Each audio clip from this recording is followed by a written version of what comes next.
Hello বন্ধুরা, তোমরা কেমন আছো? আশা করি তোমরা খুব ভালো আছো। আর আমি অনেক অনেক ভালো আছি।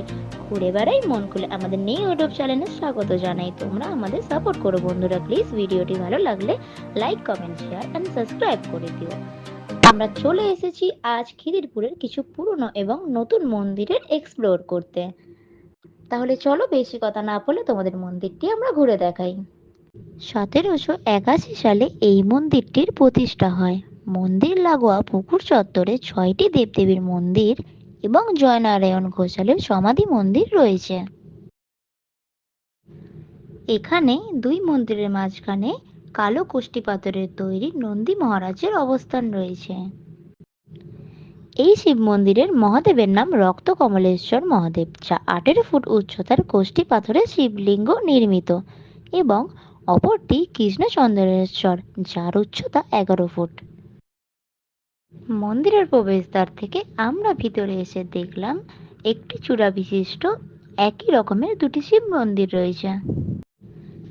এটি হলো ভূকৈলাস শিব মন্দির। অন্যতম প্রাচীন মন্দিরগুলোর মধ্যে হলো এটি একটি, এবং দর্শনার্থীদের প্রত্যেক সোমবার বাবা মহাদেবের মাথায় জল ঢালতে দেওয়া হয়। মন্দির লাগোয়া ঘাটটির নাম শিবগঙ্গা। এই পুকুরটি খনন করেন রাজা জয়নারায়ণ ঘোষাল। জয়নারায়ণ ঘোষাল ভূকৈলাস রাজবাড়ির প্রতিষ্ঠাতা। মন্দিরটি সকাল 7টা থেকে বেলা 12টা অবধি খোলা থাকে এবং সন্ধ্যায় 4টে থেকে রাত 9টা অবধি খোলা থাকে। এই জল কাঁচের মতো স্বচ্ছ।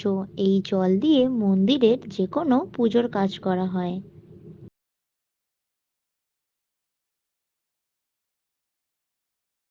तू होगा जरा पागल, तूने मुझको है चुना। 250 বছরের এই পুরনো শিব মন্দিরটি দর্শন করতে চাইলে আপনারা শিয়ালদা থেকে 227 নম্বর বাস ধরে খিদিরপুর ট্রাম ডিপো নেবে একদম সামান্য মাত্র হাঁটা পথ দিয়ে এগিয়ে এলেই এই দেখতে পাবেন ভূকৈলাস শিব মন্দিরটি। এবং যারা হাওড়া থেকে আসবেন তারা 12C বাস ধরে চাইলেও এখানে খিদিরপুর আসলে এই শিব মন্দিরটি দর্শন করতে পারেন।